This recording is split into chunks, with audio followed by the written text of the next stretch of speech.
Sejam todos bem-vindos ao Admiráveis Podcast. O nosso convidado de hoje é um profissional admirável por sua história e também por ser um ser humano inspirador. No auge de seus 84 anos, vamos conhecer um pouco dele, que começou sua carreira no rádio como radialista e fez história na comunicação de Santa Catarina, do Oeste Catarinense primeiramente, de Santa Catarina, e chegou até Brasília. Então, quem já conhece um pouquinho da história dele, dispensa apresentações, mas quem ainda não o conhecia, eu convido que continue até o final, que vocês vão ver que ele realmente é inspirador. Seja bem-vindo ao Admiráveis Podcast, Homero Franco. Muito obrigado. É uma honra tê-lo aqui conosco. É minha também. Seu Homero, Muito então obrigado. Vamos começar o nosso papo? Vamos. Recordar um pouquinho do passado. Como que foi a sua infância, seu Homero? Conta um pouquinho pra gente. Na roça. Na roça. O senhor é gaúcho, né? Gaúcho do interior de Juí, onde eu nasci em 39. 1939. Começo da guerra. A Segunda Guerra Mundial. Passei carências por causa da guerra. Não tinha farinha, não tinha borracha, não tinha gasolina e assim por diante. Querosene, porque a energia não havia, então as lamparinas usavam querosene, não tinha querosene para iluminar nossas casas. A minha mãe inventou uma lâmpada com banha. Com banha. Banha de porco. E como naquela época, já que a gente vai depois falar da sua carreira na comunicação, como que vocês recebiam as informações naquela época da guerra? Rádio, principalmente rádio.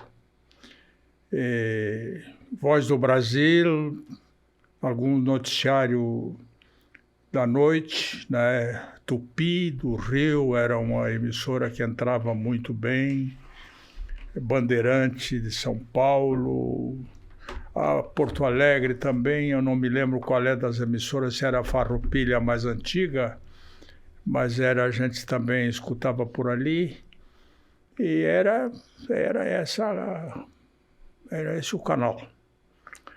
Não havia, assim, uma grande preocupação de saber quem matou quem combateu quem. Acompanhava para ver se já estava acabando, né? Para ver se ia melhorar um pouco a vida. Por aí. Uhum. E como que foi, assim, o decorrer da sua infância? Era uma família mais humilde? Eram comerciantes, seus pais? Roça primeiro, comércio depois, né? A minha mãe tinha pendores de comerciante, botaram lá uma venda, como se dizia antigamente, né? Era secos e molhados, um balcão e umas prateleiras. E aí, com a guerra, parou isso também. Não tinha mais produto para vender. Aí nós fomos para o interior. Nessa altura, eu cheguei ao Inhacorá. Inhacorá. Um município pequenininho. Na época não era município, hoje sim. Pequenininho, do interior do Rio Grande do Sul. Hoje deve ter lá seus 5 mil habitantes na parte urbana. Mas lá a gente conheceu a escola, as amizades dos amigos, o esporte, o futebolzinho e tal. E as minhas notas escolares eram muito boas. Eu estudava de manhã e ia para a roça à tarde com os meus irmãos e meu pai. E a minha mãe olhou meu boletim e disse: esse não fica na roça. Eu tirava quase sempre nota máxima, né? E batalhou uma vaga para mim fazer ginásio. Na época não havia o básico. E eu fiz o ginásio gratuito em Santo Ângelo, uma cidade mais importante da região. E foi tudo que eu fiz. Se eu quisesse fazer uma faculdade, seria Porto Alegre, não dava nem para pensar. E não tinha mais nada para oferecer, eu fui trabalhar. Aí voltou para casa. Voltei para casa. Nesse tempo, abriu a Rádio Colonial de 3 de Maio e tinha uma dupla em que um dos membros era meu faixa, meu amigo, né? Essa dupla animava festas de igreja, festas comunitárias. Uhum. E o que aconteceu? Esse meu amigo disse, você vai comigo, eu quero que você faça as dedicatórias, que lá pelas tantas o conjunto vendia lá num balcão a próxima música. O namorado oferecia para a namorada, o marido oferecia para a esposa, e você vai ser o crooner. E fui. Que idade o senhor tinha? 16 para 17. Foi lá e encarou o microfone. Lá eu encarei o microfone pela primeira vez. E lá pelas tantas chega na frente do palco onde nós estávamos instalados um senhor bem vestido, gravata, e puxa um cartãozinho do bolso e me entrega e diz, me procura segunda-feira. Era o dono da rádio. Olha. Não fiz teste. Ele me mandou direto para o estúdio e pediu para me dar uma carteira de trabalho que ele ia assinar. Eu não tinha, tive que fazer a carteira. E até lá eu estou aí. Então, isso era 67. E o senhor estava naquela preocupação que precisava arrumar trabalho. Precisava ganhar dinheiro e aí eu fui trabalhar. Não era um grande salário, mas eu já estava com carteira assinada no ano de 67. E como que foi? Desculpa, 57. 1957. 57, porque eu não tinha servido o quartel ainda. Nesse meio tempo eu ainda fui fazer o serviço militar. Como que o senhor se sentiu no rádio com 16 anos? Era um luxo, porque lá na minha comunidade essa rádio era 100% ouvida. Ela tinha era perto, né? O Iacorá de 3 de Maio devia dar o quê? Uns 15 quilômetros. Uma emissorazinha de 100 watts. Tranquilo, estourava nos receptores lá e a comunidade toda me ouvia. Ficavam orgulhosos. Então o Homero passou a ser uma figura pública, popular. Que bacana. E nesse meio tempo, Samara, aparece um senhor de Palmitos, aqui do estado de Santa Catarina, procurando um locutor que fosse polivalente. Transmissão externa, palco, auditório, notícia, etc. E redator. Descobriu que eu era a pessoa ideal dele. Esperou no restaurante onde eu almoçava. Mas o senhor me contou outro dia que ele saiu de Palmitos, né? Parando pelo caminho. E foi viajando procurando esse locutor. Procurando em Três Passos, procurando em outras cidades onde tinha emissora de rádio, Palmeira das Missões, e não davam nenhuma referência para ele. Quando ele chegou no hotel onde ele se hospedou, perguntou para a dona se tinha um camarada com essas características, ela disse, e bom! Dona Terezinha, nunca vou esquecer, né? Aí ele almoça aqui, disse ela. Ele disse, vou esperá-lo, vamos almoçar junto. E dito e feito, quando eu entrei na porta, ela disse, tem um cara te esperando aí. Era o dono da rádio Entre Rios. Entre Rios de Palmitos. Isso que ano que foi? 61. 57, alguns anos já tinha alguma experiência no rádio, em 13 de maio, e foi convidado. Como que foi esse convite? Ele chegou para mim e disse, olha, eu tenho referência sobre você e eu te faço... Você me pede o que você quiser ganhar e eu te levo para trabalhar comigo. Eu disse, não, eu não vou fazer nenhuma exigência, o senhor... Por favor, me faz uma proposta e eu vou dizer se é boa ou não. Ele disse, eu lhe dou 5 mínimos, mais 10% do que você trazer para dentro da emissora como propaganda. Isso era mais de 500% do que eu ganhava. Imagina se eu vou recusar.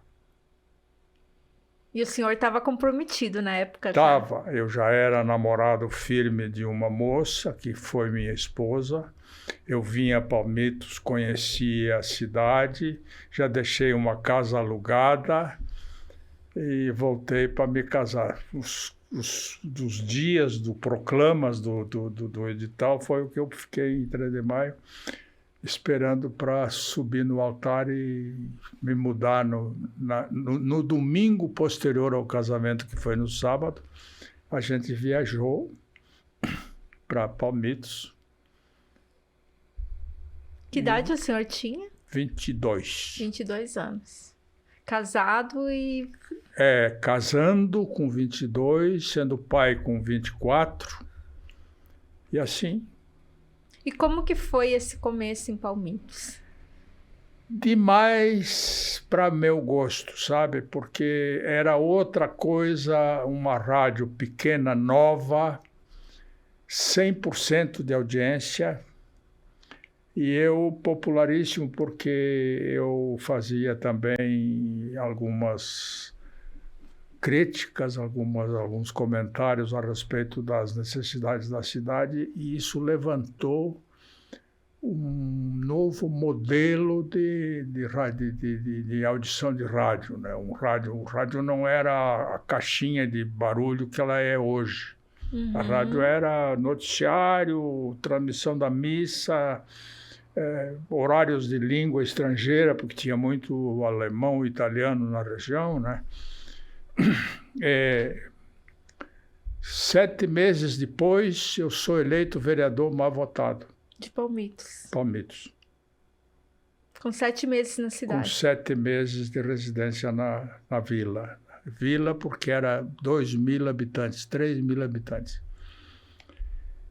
E foi esse mandato de vereador pelo partido do Serafim Bertazzo, da recém-criada Secretaria do Oeste, que me trouxe para Chapecó.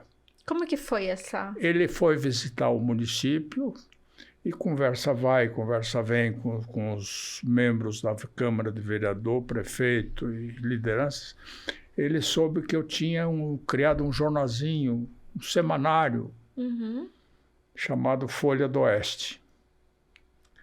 Aí ele disse, mas eu não aceito que tenha um município satélite com um jornal circulando, um jornal bonito, já vi o jornal, disse ele. E a capital da região não tenha um jornal. Eu quero que o senhor vá morar em Chapecó e lhe dou emprego e lhe ajudo a transferir seu jornal para a capital do Oeste. Foi assim que eu vim morar em Chapecó, em 65. 1965. Como que era Chapecó naquela época? A cidade estava doente. Por quê? A cidade estava refém de um sentimento de culpa pelo fato de terem feito uma chacina. Da queima da igreja. A queima da igreja e a morte daqueles rapazes numa espécie de insurreição que depois ficou esclarecido que não era isso, né? Eu não vou entrar em detalhes porque não é o tema da entrevista. Sim. Mas a cidade pagava um preço da tristeza, de uma amarração. A gente dizia que tinha um sapo enterrado.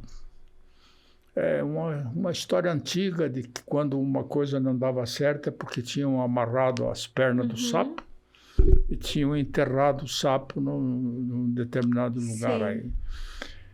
E eu comecei a fazer o meu jornal, ainda com aquela esperança de ajudar, e nisso elege-se um prefeito jovem, dinâmico, cheio de ideias, chamado Sadi José de Marco.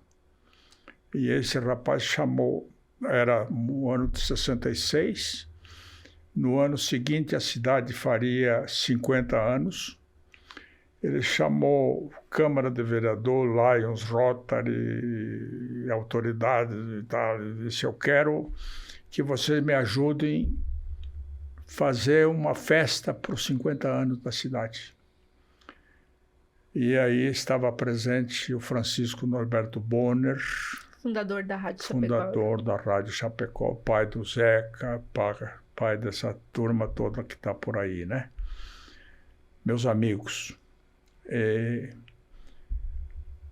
eu sugiro que seja criada uma sociedade, como eu já vi que funciona em outros municípios, com o nome de Sociedade Amigos de Chapecó. A SAC. A SAC. Todos participavam da SAC, sem coloração política, sem pretensões nenhuma, e essa sociedade fez o cinquentenário. E dentro das discussões da SAC nasceu a ideia da EFAP.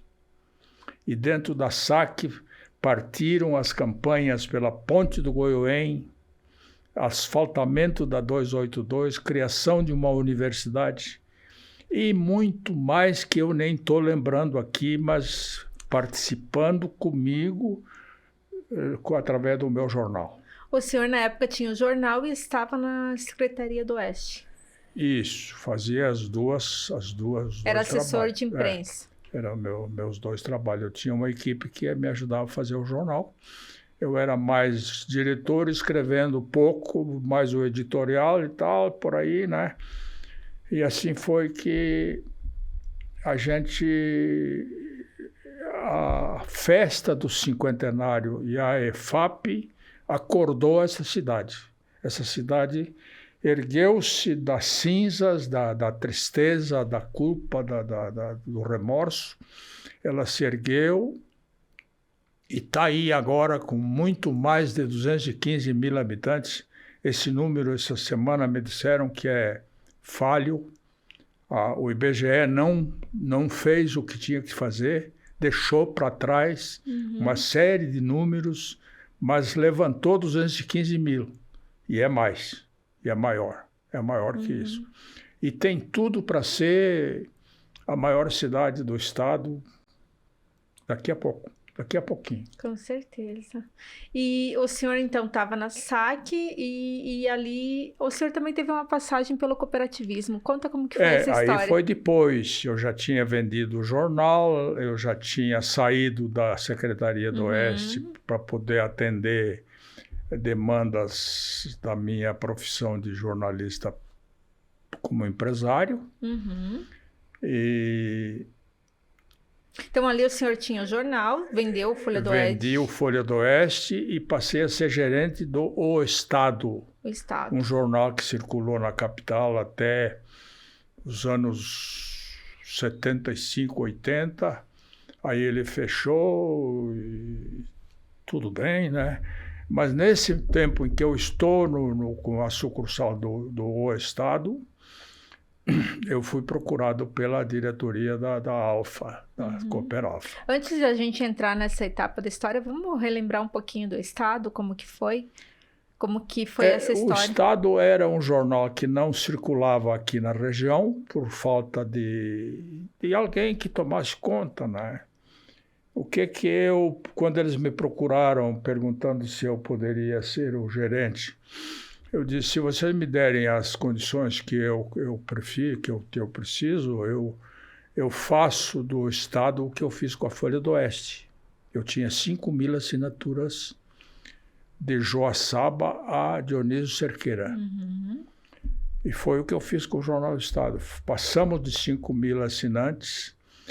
Eles tinham dificuldade de chegar aqui com o jornal, porque naquele tempo a estrada não tinha a 282 que ligava Lages a Florianópolis, então tinha que vir por Blumenau, 470, e acabamos criando a ideia de que as primeiras impressões do jornal que saía lá na capital ia para cima de uma caminhonete e vinha a noite inteira viajando para entregar o jornal aqui. Isso era diário?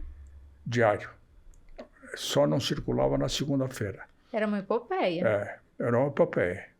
Bom, aí esse jornal chegava aqui mais ou menos 6 horas da manhã, direto na rodoviária. Ali eu fazia remanejava os pacotes para Dionísio Cerqueira, Palma-Sola, São Miguel do Oeste, Itapiranga, botava nos ônibus que começavam a sair e o jornal, antes de anoitecer, já tinha chego no mesmo dia no seu destino. Assim nós conseguimos passar de 5.000 assinaturas.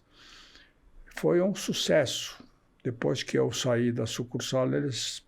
Chegou a ter uma TV também? Eu fiz TV, mas na OSESC. Ah, tá. No Já Estado é mais não tarde teve. um pouquinho, O né? Estado não teve. Então, a Alfa me chama para fazer os seus 10 anos. Auri Luiz Bodanese. Auri Luiz Bodanese, Odilon Serrano, Alcides Bife Fim, essa turma aí, meus amigos que não estão mais aqui.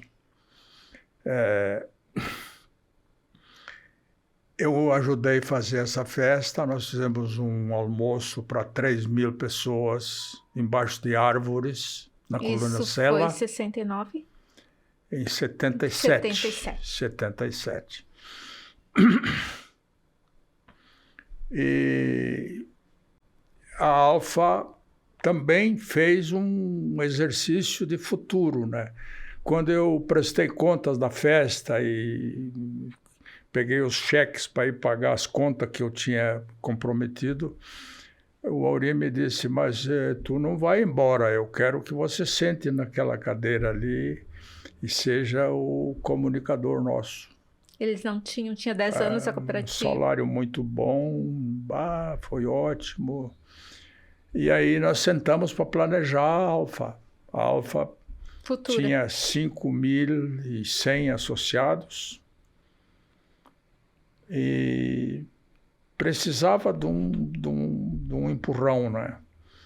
E fomos fazer os boletins que iam para as emissoras da região, era só rádio, não havia outra possibilidade. Ali o senhor tinha o desafio de se comunicar com o interior, o agricultor. Com o agricultor. Eu também fui agricultor, então a linguagem não me era nada diferente, nada estranha.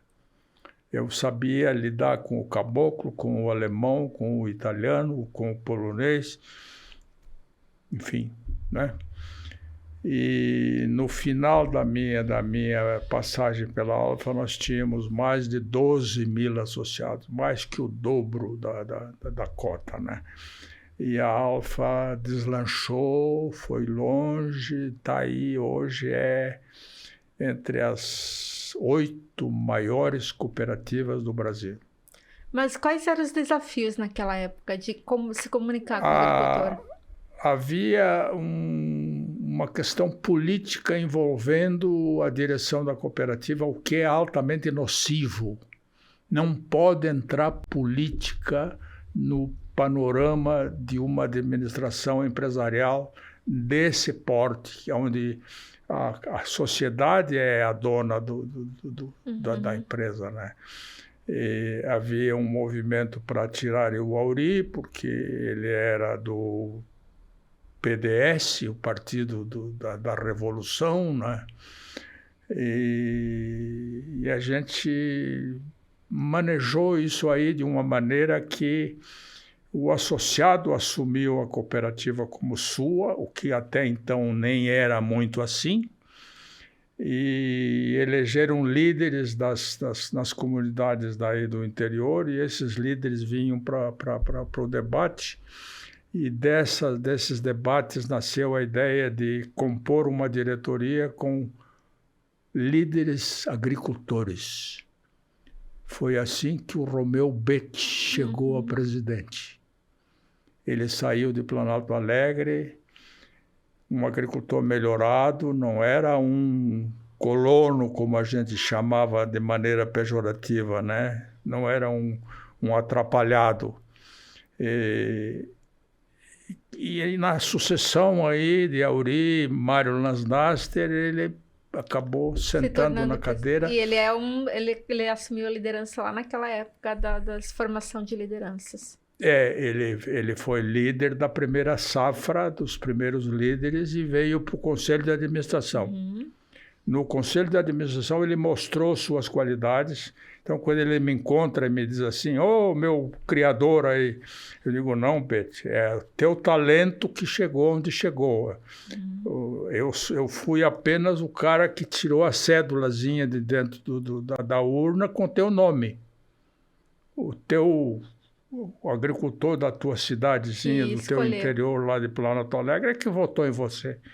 Né? Então, tem que ser bem honesto, bem real, né? E hoje o Romeu é um símbolo. Ele não deveria nunca mais sair da diretoria da presidência da Cooperava, mas ele está cansado, ele está um pouco envelhecido, né? Tem direito de dizer, parei. Mas naquela época, seu Homero, era um desafio também, né? Então o senhor usou as suas habilidades como jornalista, como comunicador, para envolver esse associado. Para se comunicar. Como que era a comunicação? Porque era tudo muito difícil, tudo muito distante. Olha, Samara, só tinha o rádio como veículo, né? Não havia nada mais que chegasse lá na propriedade. Então, eu fui às emissoras da região negociar o espaço do horário do almoço, que o agricultor, todo mundo deve saber, ele levanta muito cedo e trabalha mais ou menos até 10h30, 11 horas. Aí o sol esquenta e ele vai para casa. Aí ele almoça, enquanto ele almoça, talvez ele ouça alguma notícia do rádio, depois ele dá uma sonequinha e depois que o sol amaina um pouquinho mais, ele volta para a sua lavoura e vai até escurecer. Eu criei um espaço de rádio nas emissoras que estavam no ar, dentro da nossa área de ação, eram 5, de 5 minutinhos, e chegava lá todo dia, antes do meio-dia, um processo com uma folha de... Tinha um desafio para enviar, né, essas informações. Desafio para enviar, já te falo sobre isso. Uma folha só, uma lauda, com as notícias do dia, preços principalmente, quanto é que se pagaria por um saco de milho, feijão, soja, etc, tá? E como é que isso chegava lá na mão do locutor da hora, através do caminhão que fazia o transporte de ida da mercadoria para o posto, do entreposto, que é um tipo de supermercado que tinha em cada uma das filiais, e trazia de lá o produto agrícola, né? Às vezes era o porco. Pois bem,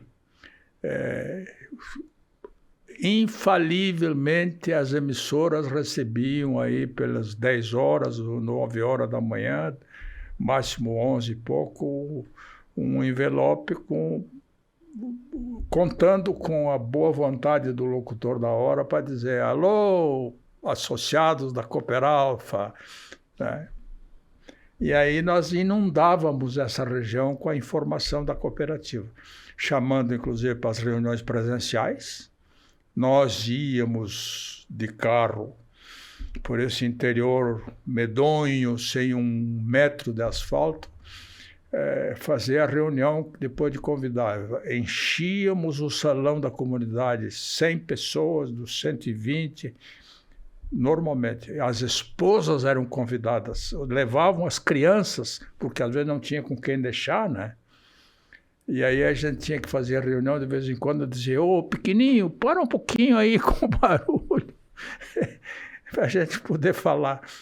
Eu criei um sistema de audiovisual via slide com um projetor na tela, levava um lençol para pendurar na parede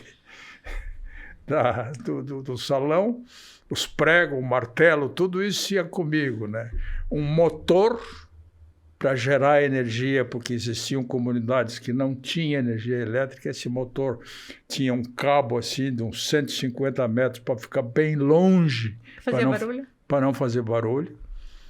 E assim nós levávamos uma informação para ele sentir-se assim, ó. Eu sou dono de tudo isso. Sim, cara, tu és o dono e você tem direito ao retorno. É como se você fosse dono de um banco que no fim do ano faz o seu balanço e tem uma sobra aí de tantos milhões que vai ser dividido segundo o mérito de cada um. Pelo volume da entrega, é o retorno da cooperativa. É assim, essa cooperativa teve o seu associado sentindo-se dono, orgulhosamente sentindo-se dono. E o resto depois, quando eu saí para trabalhar na OSESC, vocês fizeram aí a criação do jornal, o Cooperalfa, e entrou televisão, e aí ninguém segura. E daí, ali, o senhor acabou indo para o SESC, que é a Associação das Cooperativas do Estado de Santa Catarina. Samara, o meu trabalho aqui na cooperativa chamou a atenção das outras cooperativas. Já estavam me chamando para ir lá dar dicas de como é que eu fazia. E a OSESC se sentiu, vamos dizer assim, comprometida a instituir esse trabalho a nível de todas, que eram mais de 100 cooperativas, porque não era só agrícola, tinha cooperativa de trabalho, cooperativas de crédito ainda não estavam, mas tinha cooperativas de outras áreas aí também, né? E veio me buscar. E aí o senhor faz outra mudança, dessa vez para Florianópolis, com a família toda. Outra vez, com a minha família. Eu aproveitei para dar um curso superior para os meus filhos, porque aqui na época só tinha filosofia. E lá eles tiveram a oportunidade de se formar na Federal, né? Então, hoje todos os meus filhos são formados em cursos superiores, graças a esta escalada que eu levei para a capital. Que ano foi isso? Isso foi em 83. 1983. Tá. Aí, nesse meio tempo, a OCB me descobre. Roberto Rodrigues, que deve ser conhecido no Brasil inteiro, né, veio me buscar para fazer esse trabalho a nível de Brasil. Um trabalho que começou em Chapecó. Começou em Chapecó.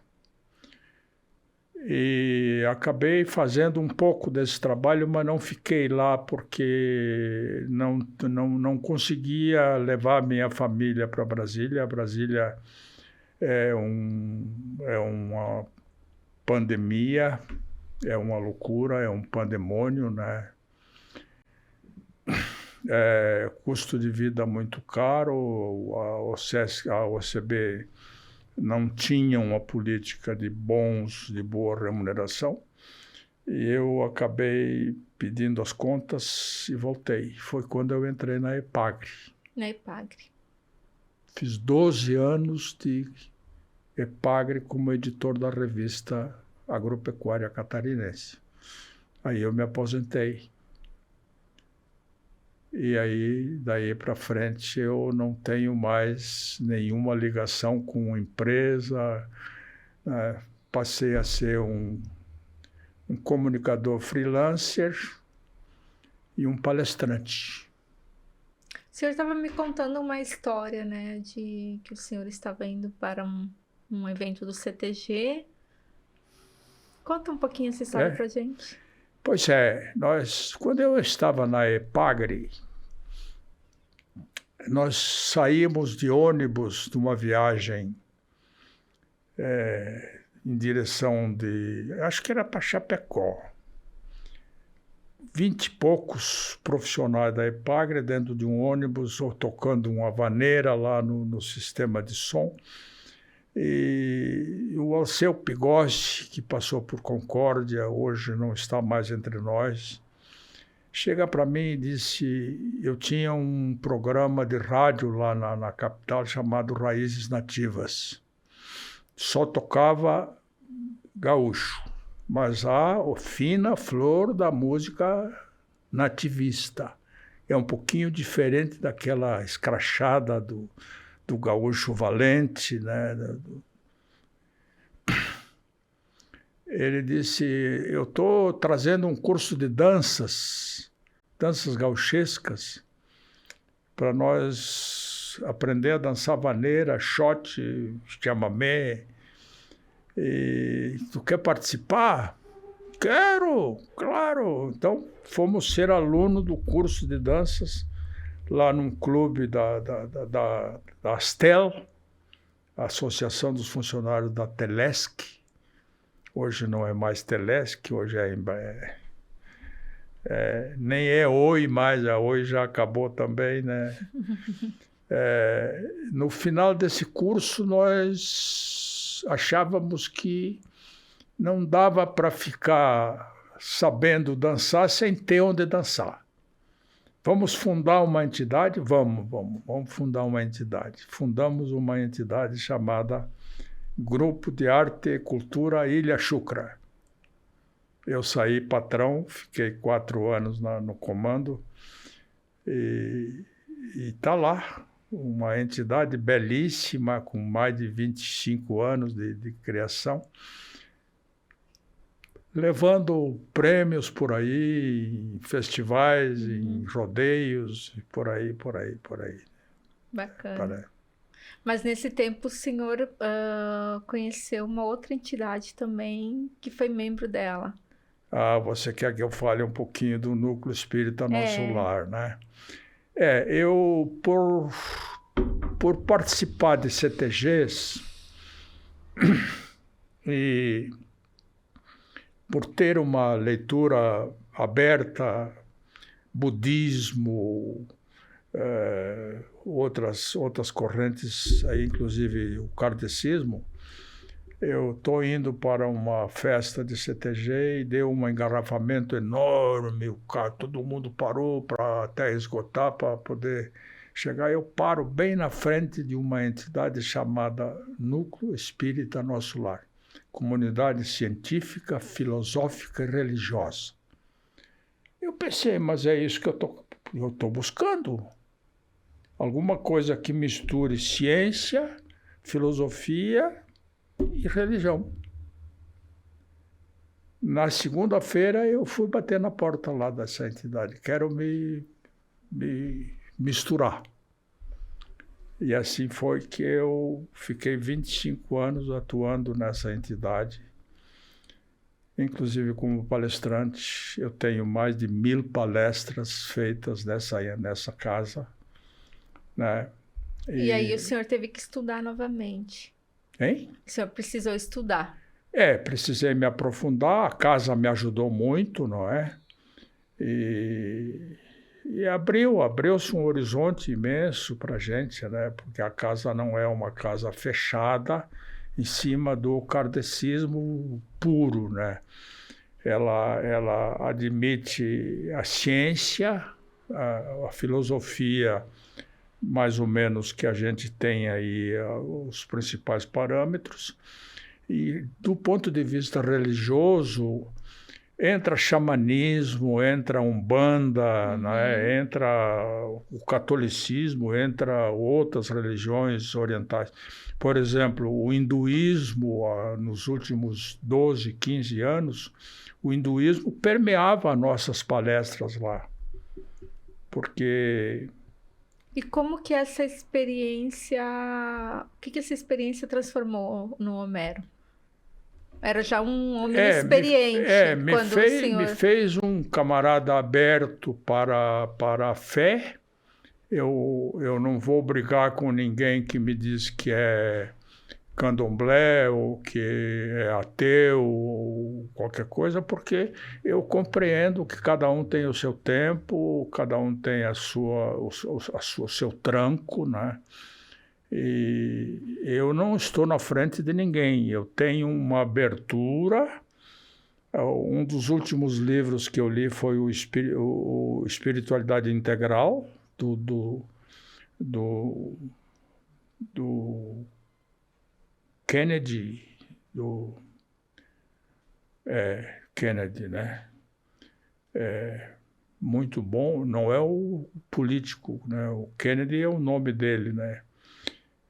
Ele faz um relato global do que ele pesquisou em 25 anos de pesquisa. Ele é um filósofo, né? Esta abertura ajuda você a dizer assim, poxa, nós estamos 300 anos atrasados. Nós poderíamos estar muito lá na frente, se não fosse as amarras que se criaram, dogmas que não podiam ser abertos, não poderiam ser discutíveis. Mas não é por aí, mas Deus não proibiu nada. Ele disse, vão, eu dou o paraíso para vocês, mas para quem merece, para quem buscar. Se não for buscar, não tem. Uhum. E eu tenho a impressão de que eu estou caminhando para lá. Ainda falta muito, né, seu Homero? O senhor ficou quantos anos longe de Chapecó?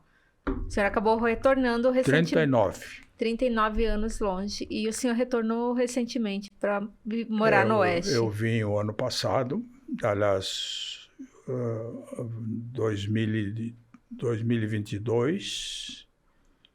Não, 2022, sim. Em função de uma doença.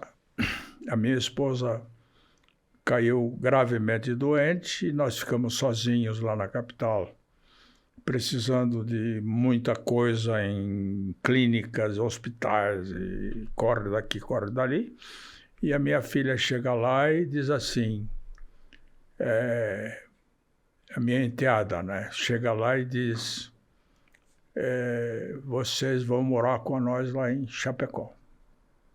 Eu tenho também 2 filhos biológicos morando aqui, então aqui eu tenho o apoio da família para numa necessidade. Por exemplo, nesse instante, eu estou no estúdio e a esposa está hospitalizada, mas tem alguém lá no quarto com ela que é da família. Uhum. Lá em Floripa eu não teria esta cobertura, né?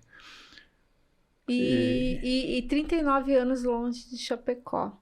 Me quebrou a espinha dorsal. Como que foi a sensação de voltar para Chapecó, essa quebrou a cidade espinha que o dorsal. senhor viveu? Os meus amigos da época de 83,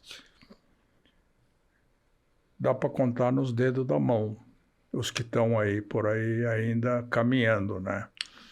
É um vazio imenso, você verificar o fulano subiu. Alguns subiram muito cedo e eu ainda tenho alguns aí que a gente sabe que estão vivos, porque eu começo a me perguntar para as pessoas com quem eu me relaciono, o fulano está aí? Tá, ainda está vivo. Só que eu não tenho contato, eu não sei como chegar, né? E quem sabe se eles tiverem a oportunidade de ver essa conversa nossa aqui, quiserem me dar uma ligadinha, eu vou dizer, cara, vamos lá. Reencontrar os amigos. Vamos lá, vamos tomar um café, um chimarrão, um trago. O senhor pode citar um desses amigos, alguns desses amigos que já foram? Que o senhor tinha amigos que foram importantes para a história de Chapecó. Naquela diretoria da Alfa e Central, sobraram então o Bete, né, que foi da época, e eu no momento não estou lembrando, a não ser os mais novos. Então, os mais novos estão aí. Já tive contato com alguns deles. E aí você veja uma coisa, o Genuíno de Marco, por exemplo, que foi um dos meus grandes amigos, meu companheiro de Lions. Eu era assessor ad hoc da loja que ele mantinha aí.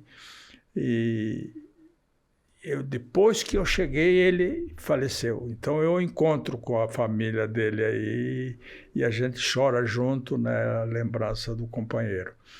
Mas outros foram subindo devagarinho por aí, não sobrou quase nada, né? Eu diria que 5% estão aí. Os outros 95% eu tenho que ir no cemitério para poder dizer: aqui me tens, companheiro. Ficaram as lembranças. Ficaram as lembranças. Qual é a sensação, seu Homero, de tantos amigos que não estão mais aqui? Eu estou buscando novos.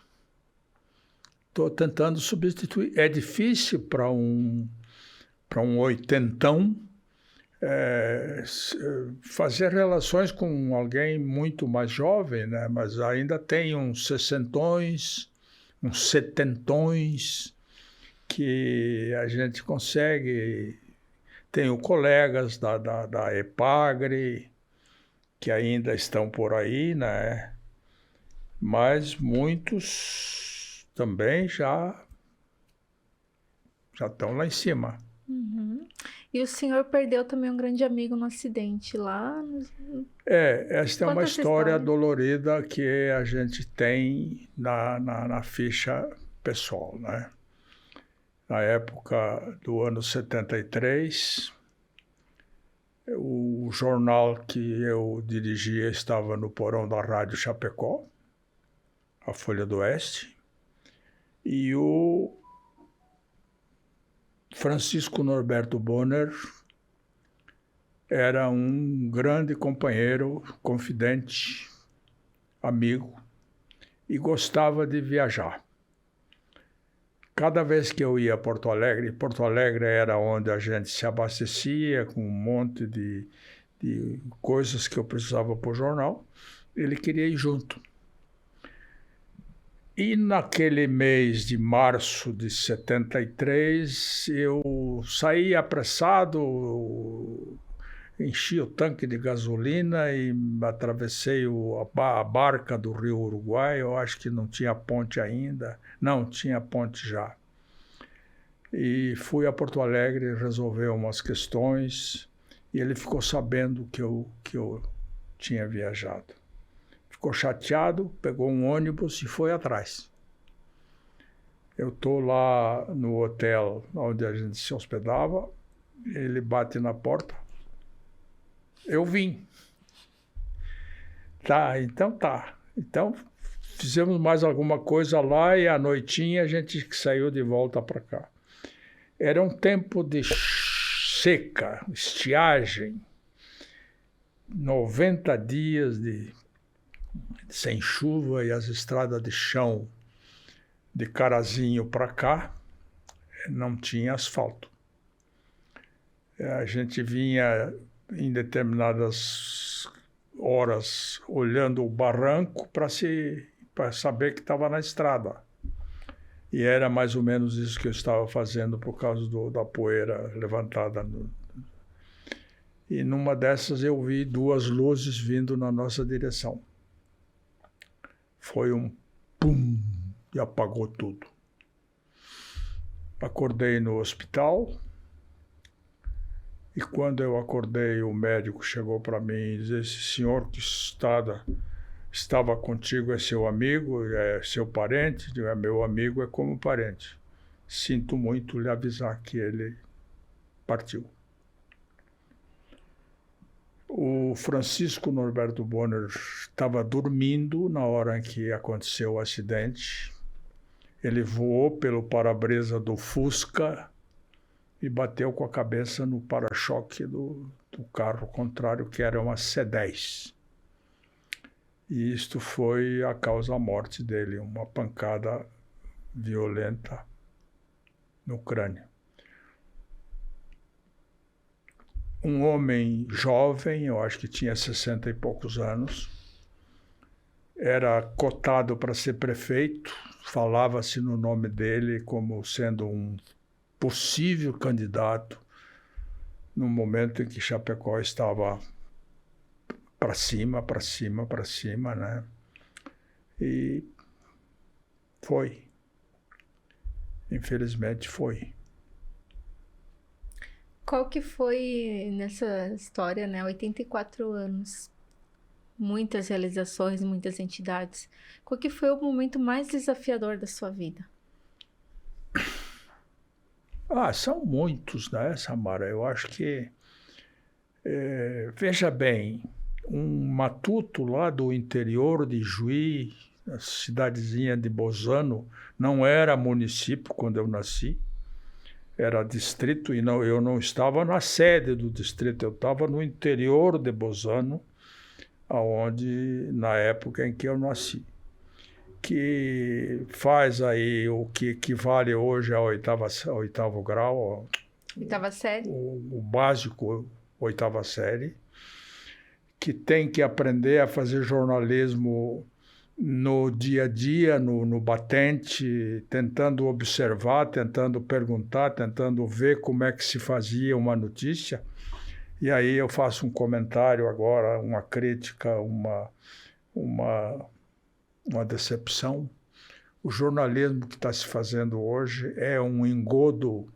Não sabem nem fazer manchete, nem manchete. A manchete das publicações de hoje são pegadinhas. Naquele tempo, a gente fazia uma notícia em 10 linhas, dava o lead, que chamava na época lead, oficialmente, até na faculdade se chamava de lead. Né? A técnica jornalística. E depois abria a informação e fazia o contraditório. Se havia duas fontes, ia ouvir as duas fontes para trazer uma informação total. Hoje não tem nada disso, não tem mais nada disso. Né? É uma decepção para quem queria fazer jornal sério, jornalismo sério. Né? Então, imagina você ser guindado a gerente de uma rádio com 22 anos de idade, sem ter sido gerente de nenhuma outra rádio. Você tem que vir para uma assessoria de imprensa de uma secretaria de Estado, sem ter estado um minuto dentro de um gabinete de assessoria. Você tem que aprender a fazer. E na época não era muito fácil você fazer assessoria de imprensa. E nem como aprender? Nós tínhamos que enviar informação para as fontes que reproduziam a notícia da secretaria através de rádios comunicadores chamado SSB, que na verdade nem hoje se sabe o que é, né? É uma frequência repartida para ser secreta a informação que chega lá no destino. A secretaria botou um aparelho desse em cada uma dessas emissoras e jornais da região para poder chegar lá com a informação, e nós transmitíamos ali, segurando um microfone daqueles de apertar o botão enquanto fala. Né? Então, isso era o assessor de imprensa da Secretaria do Oeste. Entrevistas com o secretário, tinha que levar o secretário para dentro do estúdio. Havia a possibilidade de gravar naqueles gravadorzinhos de fita rolo, de ficar rolo, mas o som não era bom, então botava o secretário a falar ao vivo no microfonezinho do radiocomunicador. Aí você imagina, bota na Secretaria do Oeste, bota na assessoria da Alfa, sem conhecer o cooperativismo, tendo que estudar um pouquinho para poder ser fiel à doutrina. O cooperativismo é uma doutrina que, por sinal, muito linda, é o socialismo e o capitalismo trabalhando juntos, sem competição, sem um querer comer o outro. E me levam para Brasília, me botam dentro de um avião, me mandam para o Rio Grande do Norte, me mandam para o Acre, para reunir com pessoas e assessorar estas pessoas a fazerem comunicação cooperativa. Então, tudo isso é desafio, e eu passei por isso, não sei como. O que movia o senhor?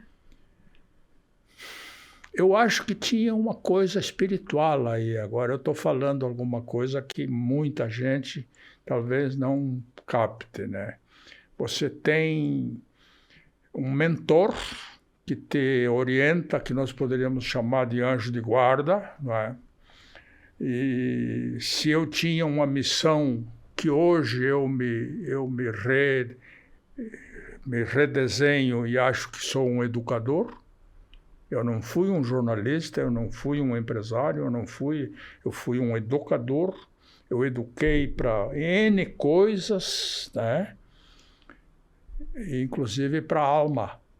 Essa última fase aí da casa nosso lar foi uma educação para a alma das pessoas. E hoje a gente continua escrevendo aí no WhatsApp, no Facebook, educação espiritual, para você não ficar esperando um salvador para vir te tirar do buraco. Deus não quer isso, Ele quer que você aprenda a galgar as paredes do buraco e saia lá e diga, eis-me aqui. O senhor já esteve alguma vez no buraco? Já, eu passei por momentos difíceis da economia, de precisar socorro, porque não entrava dinheiro e a conta não deixava de existir. Então, nunca fui rico e também não quis ser, e não sou hoje, mas, graças a Deus, eu sobrevivo sem sustos. Né? Eu quero que Deus me dê a mim e aos meus a saúde, que é o valor principal, a liberdade, que é o segundo valor, não é? A paz, que é um outro valor importante, e que isso seja temperado pelo amor. O que eu hoje diria para as pessoas que estão nos assistindo aqui nesse podcast? A informação liberta, salva, cura e empodera. Ou não. Cabe a você saber qual é a informação que liberta, qual é a informação que cura, qual é a informação que salva e qual é a informação que te dá poder. Se você está perdido e não tem nem liberdade, nem saúde, nem salvação espiritual, e se você não tem poder, porque o que você põe dentro de uma urna não é poder. Você está sendo ludibriado porque o cara que se elege não faz o que você quer, faz o que ele quer. E aí cria-se esse caos que estamos aí, ó. O fundo do poço. O Brasil está no fundo do poço. Mais um passo, eu não sei se tem volta. Então, cabe a cada um brasileiro que tenha honra, vergonha na cara, se preparar para dizer assim, eu não vou atrás desse bloco que está indo para o matadouro. Eu não pertenço a esse grupo que quer morrer na praia. Eu pertenço ao grupo que está reagindo, mas não é só reagir no WhatsApp. É fazer alguma coisa de concreta, porque está vendo o que está acontecendo na Europa? Se você não está sabendo, acompanhe o que está acontecendo na Europa. Acompanhe o que está acontecendo em outras áreas, na China, inclusive. E a América, como é que está a América? Né? E saiba que para a gente perder a liberdade, a honra, a propriedade, a paz, é um passo. É um passo. Saúde, paz e amor. Desculpa se eu falei demais. Sem palavras. Eu só tenho uma pergunta ainda para o senhor. Extra? Extra currículo? Só uma extra. O que o senhor... Né, o senhor já falou bastante, mas o que o senhor acha que...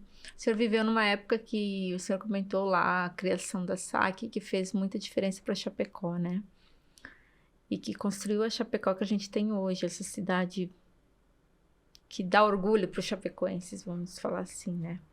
Que característica o senhor acha que tinha naquela época que perdura até hoje para Chapecó ser o que é hoje? O senhor que viveu tantos anos fora e voltou agora 39 anos Mas depois. não perdi o contato, né? Eu Sim. continuava ligado. Olha,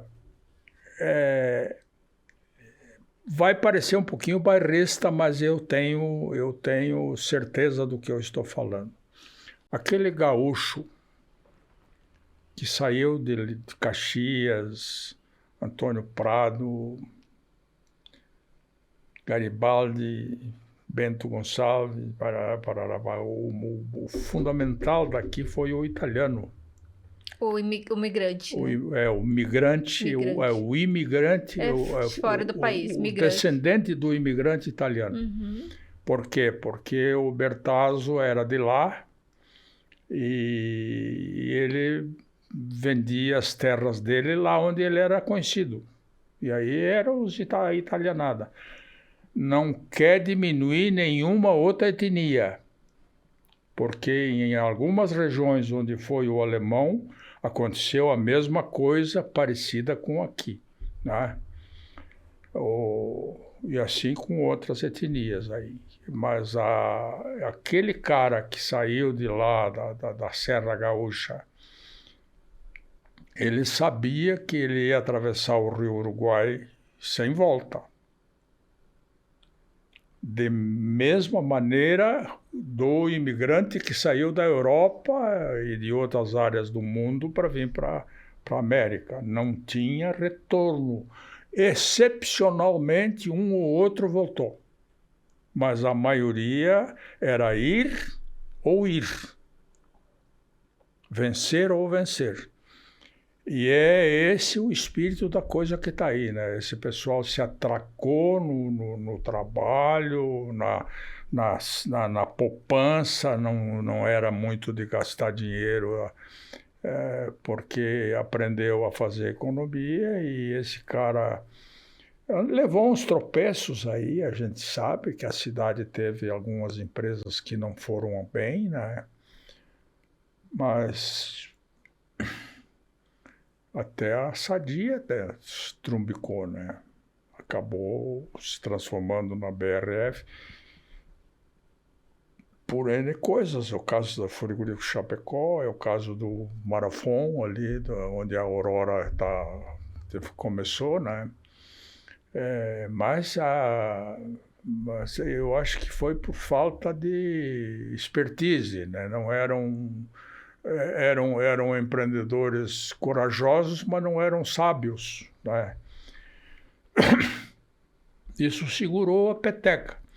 A partir do momento em que a base econômica se estabeleceu e ela veio da roça, veio do campo, veio da lavoura e do criatório, né?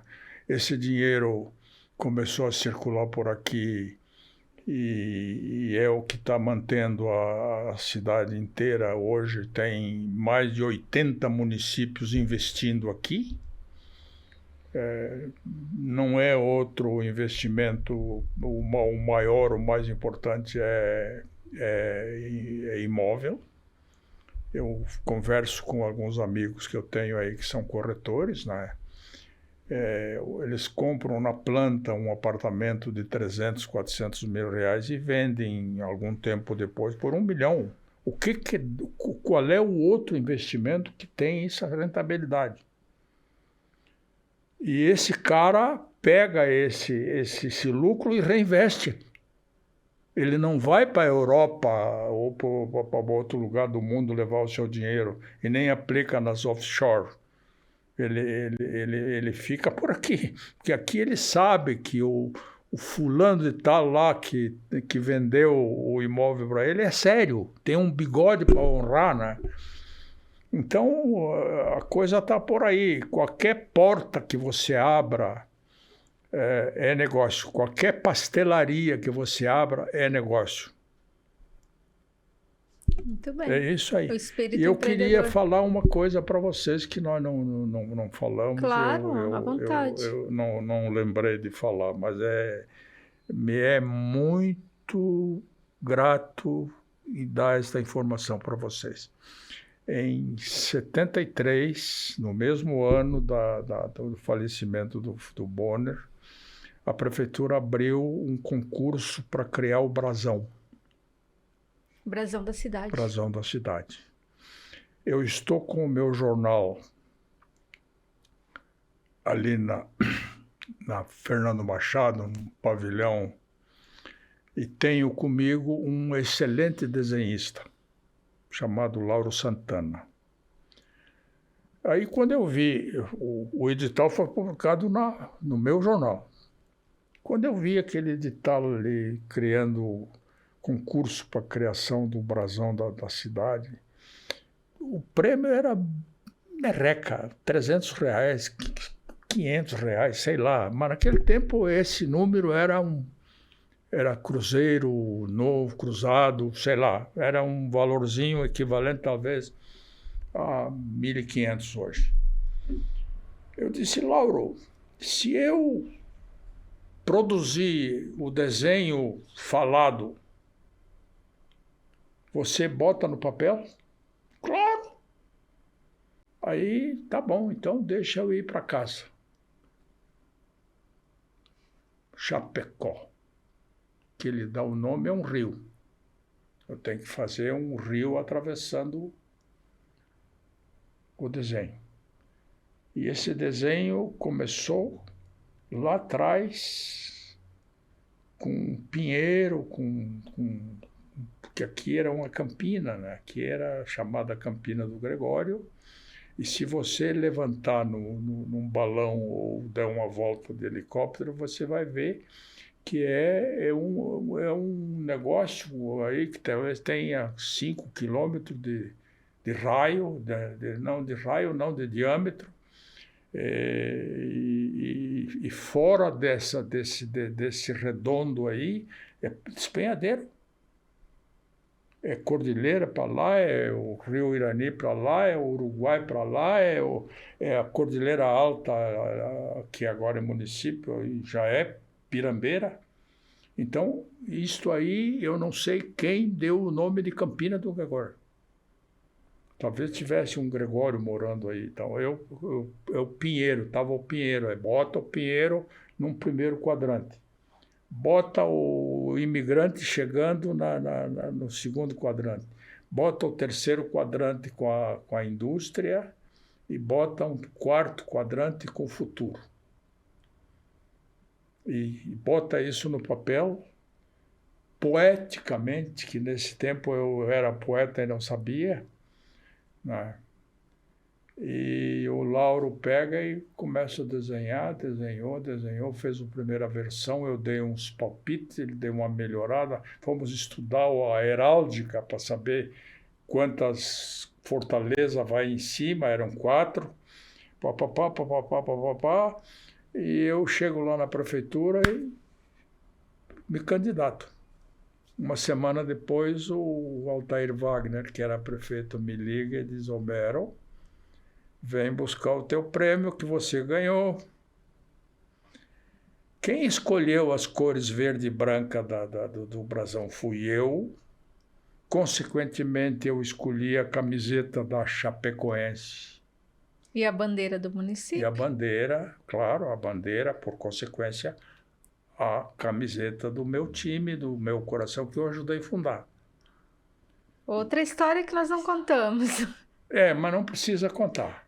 Quem sabe, numa outra ocasião, a gente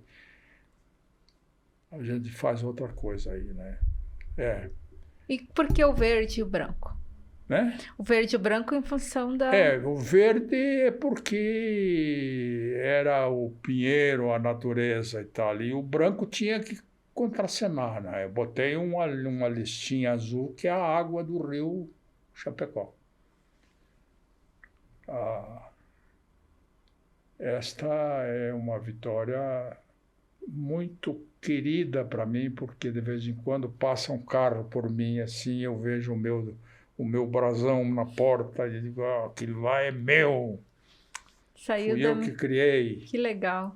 é meu filho. É um filho. É um filho, é um filho. Tem muitos filhos espalhados por aí, então, né? Muitos. Por exemplo, o Jomir se diz meu filho, como é que é, como é que ele me chama? Você me chama de mestre, mas então eu sou o quê dele?